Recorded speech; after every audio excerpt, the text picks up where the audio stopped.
Bienvenidos. En esta clase vamos a hablar sobre la clasificación de las células. En las clases pasadas ya habíamos visto un poquito de la historia de cómo se descubrieron las células. También vimos los postulados y cómo a partir de esos postulados se definen las células. Ya tenemos una idea más clara de lo que es una célula, o por lo menos una idea. Vamos a ver ahora la clasificación.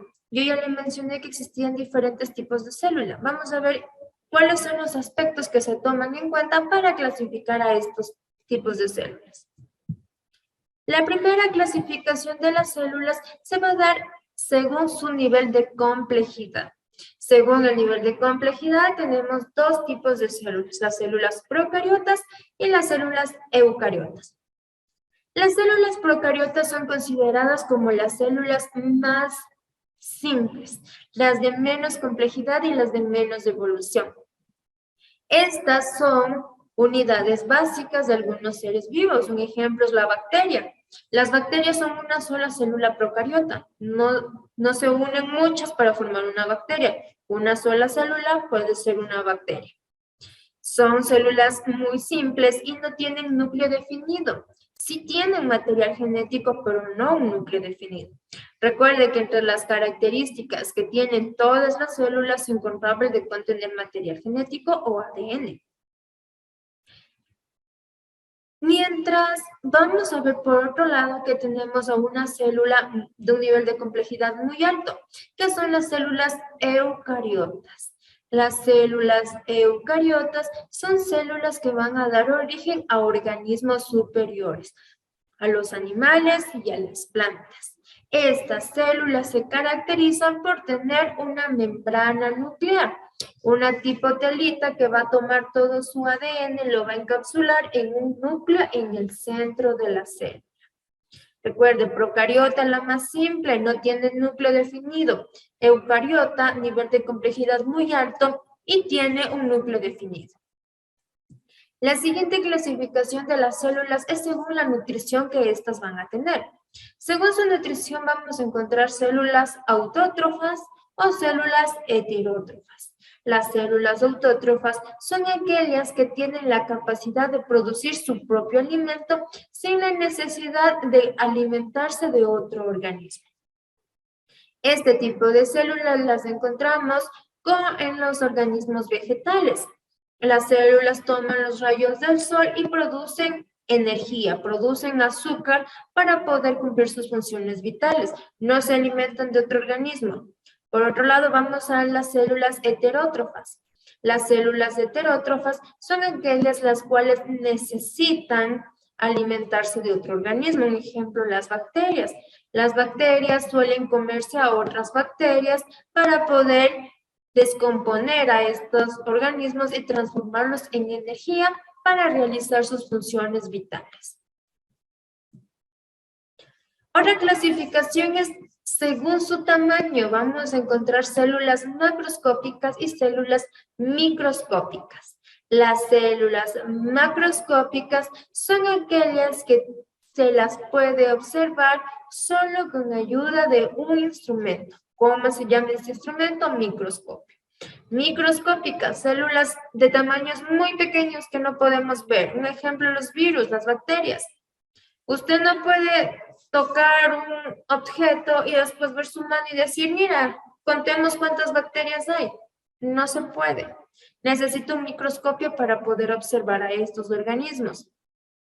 Las células macroscópicas son aquellas que las podemos ver a simple vista, células sumamente grandes. Un ejemplo de esto son los huevos. Los huevos son células que nosotros no necesitamos. Usted coge un huevo, lo rompe en un plato y puede ver el citoplasma, que es la clara, y el núcleo, que es la yema, sin necesidad de un microscopio. No necesito un microscopio para ver la estructura amarilla grande que está en el centro del huevo, que es la yema o el núcleo. No necesitamos un microscopio, a simple vista lo podemos ver. Esto es una célula macroscópica. Otra de las clasificaciones que se dan las células es según su forma. Según la forma, también vamos a clasificar a las células. La forma de las células también les da lo que es la función.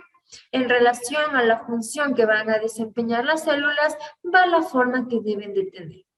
Encontramos células aplanadas. Estas tienen parecido a las baldosas, son células muy planas, sumamente delgadas y no sirven para recubrir órganos. Por esta razón son abundantes en la piel y en los tejidos de revestimiento interno, como en los pulmones, en los intestinos, en donde hay cavidades, conductos. Encontramos también las células alargadas. Las células alargadas tienen forma de aguja y facilitan la contracción de los músculos para que usted pueda tomar su brazo, estirarlo y contraerlo, que se estire sin producir un daño. Las células alargadas los vamos a encontrar principalmente en el tejido muscular y permiten la transmisión de impulsos nerviosos. Encontramos células poligonales. Estas son células que van a tener una forma geométrica y son exclusivas de los tejidos vegetales. Al tener una forma geométrica, van a unirse muy pegadito. Esto lo que permite es que le dé una estructura sólida, una estructura dura a las plantas. Recuerde que las plantas no tienen huesos, así que sus células tienen que apretarse mucho, juntarse para darle una dureza al tallo y a las ramas de las plantas. Encontramos células irregulares. Estas son células que no van a tener una forma definida. Son células que se caracterizan porque mientras van moviendo, su forma va cambiando, no se le identifica, no tiene una figura geométrica, no son planas, no son alargadas, es como una masa, como la plastilina. Si usted la toca, va cambiando de forma. Son así las células irregulares. Un ejemplo de estas son las amebas. La ameba es como que hubiese cogido un poco de gel y lo tira contra la mesa o contra un objeto y queda una mancha. Es algo así la ameba, pero mientras ella se va a ir moviendo, su forma va a ir cambiando y va a ir cambiando. No es algo estable. La última forma de las células son las esféricas. Estas son células pequeñas y tienen formas de disco. Permanecen en medios líquidos como el agua, la sangre, la saliva, la savia de las plantas. Vamos a encontrar que existen protozoos, bacterias que presentan la forma de células esféricas, células de forma redonda. Y la última clasificación de las plantas de las células es según su origen. Según su origen vamos a encontrar dos tipos de células, las vegetales y las células animales. Las células vegetales son exclusivas de las plantas y las células animales exclusivas de los animales.